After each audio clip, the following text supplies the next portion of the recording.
Hey, how's it going, everybody? Welcome back to the video. Hope you geeks and nuts are doing absolutely fantastic. And it's finally that time of the year where everyone is in festive vibe.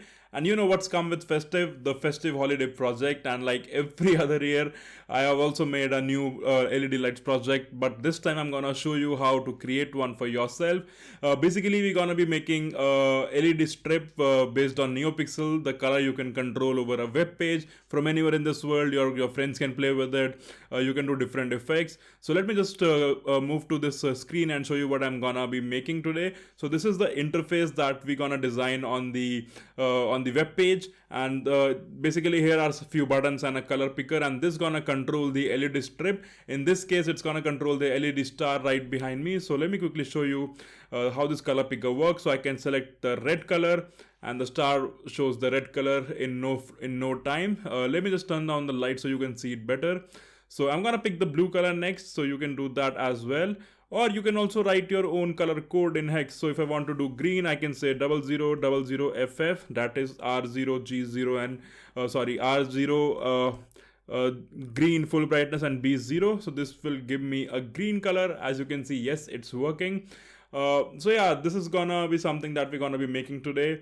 And the best thing is I've already open sourced this project, so you don't have to do much. And we're gonna be deploying this with Balena. And if you are not familiar with Balena, just walk through the tutorial that I'll be sharing in this video. Over coming few months, I'll be making a video series on how to use Balena, because I think that's a really amazing solution to manage your IoT fleet, especially in projects like that. And there's also an Easter egg there. So if I just press this button, you can see the rainbow effects there. So yeah, without further ado, let's just get started. Closed doors, I'm a fool for your love.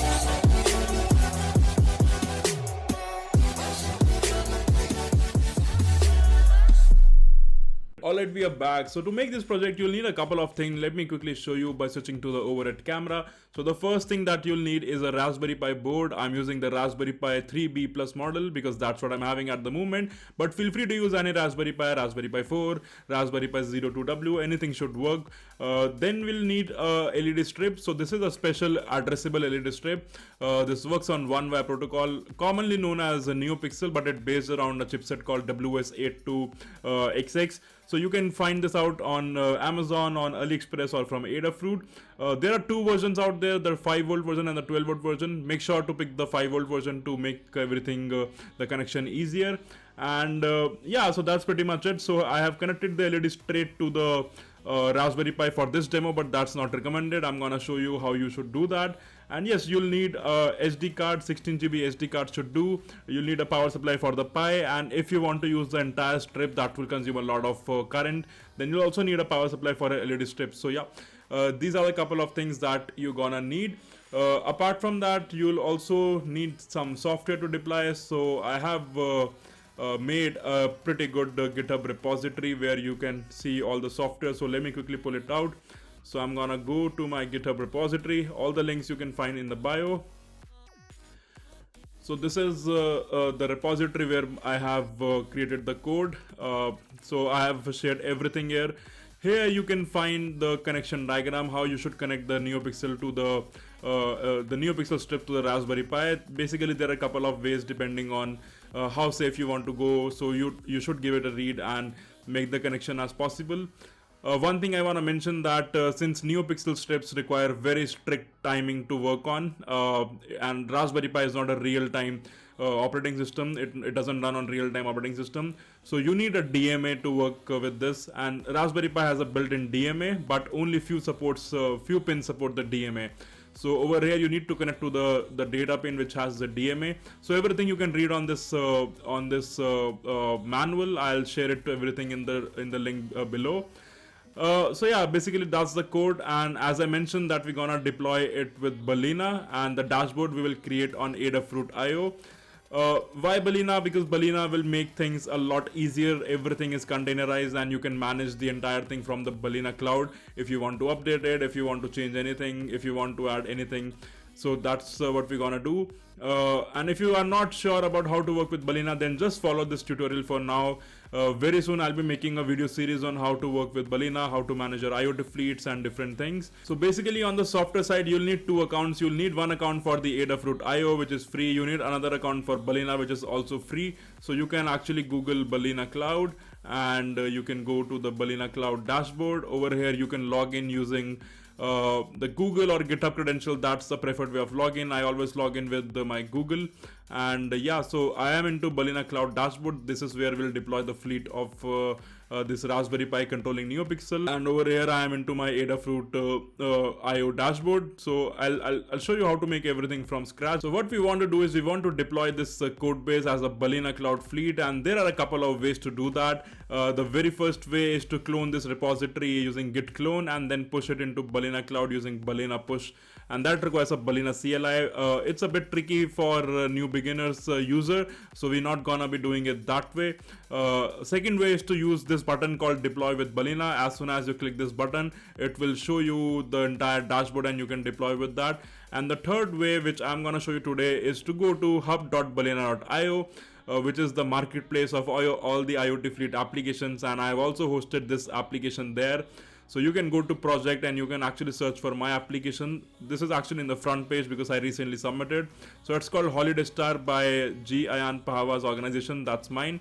So if you're gonna click it here, it will show you everything, how to use that, the board supported, and you can actually deploy this directly from here. So you need to click on this button called fork this fleet, and this will take you again to your Balena Cloud dashboard. Here you can actually rename it. I'm gonna keep the name same. You can actually select a default device type. I'm gonna keep everything same, starter, and I'm gonna say create and deploy. So this is gonna create a new fleet, and you can add your devices onto this fleet. So the next step would be to add devices into your fleet. So this is the part where we actually add our Raspberry Pi here. So this Raspberry Pi over here, we need to add and associate this device with this particular fleet. So what we're gonna do is we're gonna come back here and click add device, and this will tell us everything. So you can do a production or you can do a development. I'll do a development device because that will allow me to connect using Ethernet as well as Wi-Fi. Over here you can give your Wi-Fi credentials, and that's pretty straightforward because you do not need to mess around and find where my device is, what's the IP address and things like that. And yeah, so everything looks good, but I'm gonna change the board because the default board is Raspberry Pi 4, but I am using Raspberry Pi 3. So I'm gonna select that here, Raspberry Pi 3 using 64-bit operating system, and I'm gonna also use the recommended version of Balena OS. So this step, what it's gonna do, it gonna download the Balena OS on my system, and we're gonna flash that Balena OS into the SD card of this Raspberry Pi. And once it get boots, it's gonna show into this dashboard with the new code that we just pushed. So I'm gonna download this. So you can also see Flash. This will directly open Etcher, the flashing software by Balena. But I'm just gonna do the download Balena OS for now and show you how to do that manually. So it's gonna download the Balena OS, which we have to flash into the SD card. So I'm gonna close this and I'm gonna come back here. And in the meantime, the Balena Cloud is building the release. So the code base, the latest release of this code base is being built for this particular architecture, the device that you are planning to deploy. And once it's gonna download, we're gonna flash this into the SD card. So in the meanwhile, what we can do is we can actually create a dashboard on Adafruit IO. So you can just go to io.adafruit.com, and if you have not already logged in, you can create a free account. It's absolutely free, and in the dashboard you can actually create a new dashboard. So I'm going to show you how to create a new dashboard. So click on this button called new dashboard, and let's say we're gonna call it strip for LED strip, and we're gonna say dashboard to control NeoPixel LED strip. And this will create a new dashboard where you can actually add your new widgets. So this is the plain dashboard, as you can see, nothing fancy over here. But if we click on this gear icon, we can actually create a new block, and there are a lot of blocks that you can choose from. But we're gonna choose the color picker block because that's what we want to do. We want to change colors. And this is a really important part, because this there is this dashboard which has different widgets, and these widgets are associated with something called feeds. So feeds is something where the data will actually go into my device. So I'm gonna create a new feed called, let's say my feed name is data. So I'm gonna create this data feed, and I'm gonna click that I want to associate my block with the data feed, and I'm going to the new thing. And over here you can also add a optional name. I can say that color, anything you want, and you can create a block. You can actually click on edit layout, and you can actually resize it. So I'm gonna use the entire real estate over here, and this is the block that we created. So we can actually change the color, and we can actually send value, but on the device side we also need to configure, so we are actually getting the value and we can actually change the color. So I can see that my Balena OS image has been downloaded. So the next step is to flash this into the SD card. So over here I have my SD card. I'm gonna plug it into my computer. I'm gonna use an application called Etcher to flash it, but you can use any application you want.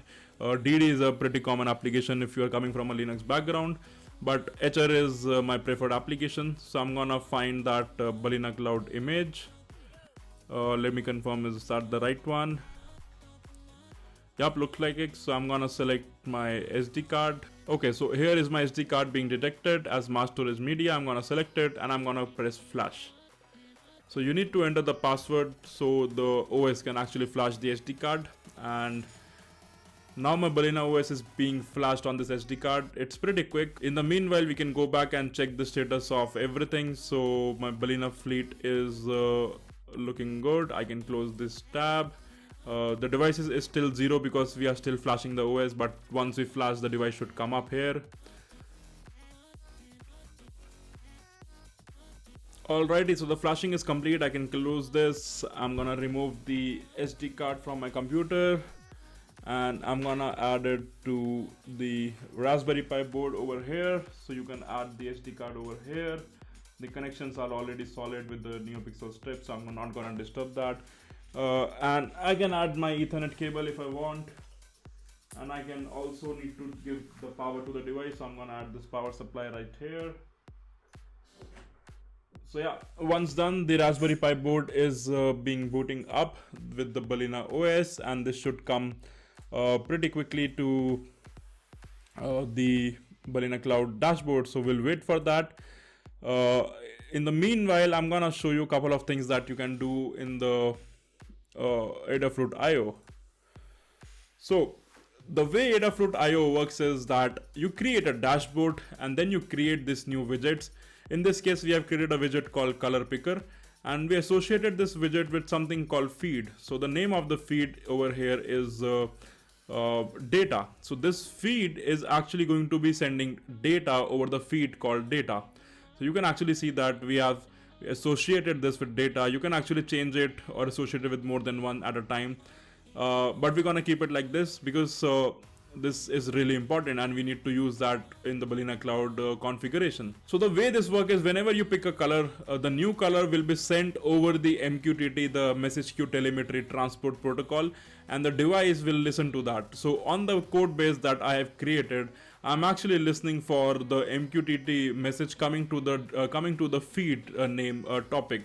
So if you don't know how MQTT works, I'm gonna link some resources in the description. You can read that out. But basically how it working is whenever I'm changing any color, this color is being sent as this value, RGB value over MQTT, and my Raspberry Pi device is actually looking for this value, and once it gets that value from MQTT, it actually reflects that as a color on my NeoPixel strip. So that's how it's all working, but now we can go back to the Balena dashboard and wait for our device to come up. It can take a couple of seconds for the device to come up, so let's wait for that. Alright, so we can see that our device is being online and can be seen on Balena Cloud dashboard. We can see there is one device, it's called Raspberry Pi 3. So we can click on this device and we can wait for it to get ready for the application. So you can see it's actually downloading the release, that is the code in this GitHub repository made for this particular architecture, this particular board. and once the download is complete, it should be able to run that code. Alright, so the application has been downloaded, but if you look closely, here are some errors that is being thrown, like MQTT connection cannot be established, no authentication, and that is because the device, the Raspberry Pi, still hasn't been known how to connect to the Adafruit IO. And the way to run it securely is by providing the API key and providing the username to the application, which is stored in MyKey. And how we gonna do that is using something called environment variables. And how you gonna know which environment variables to use, you can actually find in the GitHub repository. So there are a few variables that you can use, and this is actually intentional, so everyone can modify this project without actually coding it again and again and making some changes. So here are a few things that you need to give. You need to give the number of pixel, that is the number of LEDs in your strip. You need to give the brightness anywhere between 0 and 1, 1 being the fully brightness, 0 being the off. So we'll give any number between 0 and 1. The three main important thing that you need to give is number one, the Adafruit IO key, which you can actually find on your dashboard by clicking on My Key. I will not click here because I want to keep it private, so not everyone is able to see that, and my account is still secured. But you can actually find that by clicking on My Key. You can find your username here, and the feed ID is the ID that we created while we created this block, and the ID name is the data in this case, so we're gonna give it that. So let's go back to Balena Cloud dashboard and click on device variables, and here we can add all the variables. So I'm gonna copy paste from my GitHub repository. So first I'll do number of pixels, and let's do 70. So choose a number which is the number of LEDs in your strip. I don't remember how many LEDs are in this strip, but I'm gonna use just the first 70, so I'm gonna add that. The second thing is brightness. So I'm gonna add a new variable called brightness, and I'm gonna do, let's say, 0.3. That should be good. The third and the most important is Adafruit IO key, and I'm gonna add it over here, but I'm gonna do it away from the screen, so I have still my account protected and not compromised once this video goes out. So I just copied it, my key here, and I'm gonna paste it here. Similarly, I'm gonna copy my username and I'm gonna paste it over here, but make sure the variable name matches because that's really important. And at last, I just wanna add the feed ID, and we all know the feed ID because we just created that in the dashboard, and it's called data. So we're gonna quickly add that, and I can actually now bring back the Adafruit IO tab. Alright, so if you go back to the Balena Cloud dashboard, now you can see the good logs coming over here. It's called connected to Adafruit IO, subscribing to feed data, and waiting for feed data. So that's a really good sign because now the application has been authenticated by Adafruit IO. That means now we can go back to the Adafruit IO and we can start sending the data. So let me just change the screen, and here you can see I'm gonna go back to the Adafruit IO, and I'm gonna send a red looking color over here using this. And wow, we can see that our strip is being responding to the color that we are sending using the Adafruit IO. So I'm gonna send a turquoise looking color over here, and there we go, it's actually working. So you can actually write your own color as I show. So if you want to do white color, we can say FF, FF, FF, and we can press save, and you can see that the strip will start reflecting. This also works with the mobile device, by the way, so it's really handy if you want to change color. I've also added a very good Easter egg over here. So if you actually go to feed, and if you actually go to the feed that you just created, you can actually send data using something called add data. You can always say any color like FF0000, which will reflect the red color on the strip. But the Easter egg is if you actually say rainbow, and if you actually send it, it's gonna give you a really good rainbow looking LED strip because that's something that I have programmed. But yeah, feel free to play around with it, feel free to use it however you want. So this is how you actually interface Adafruit IO dashboard with the Balena Cloud, and how you create different widgets, associate with them feed, and how you actually use device variable. So yeah, that was all for today's video. Hope you enjoyed it, hope you learned something new. But if you make a good holiday LED light project, do share it with me, tag me on Twitter and on Instagram. I would love to see what you are working on. So yeah, hope you have a really good holiday season. Wish you a Merry Christmas and a Happy New Year, and I'm gonna see you pretty soon.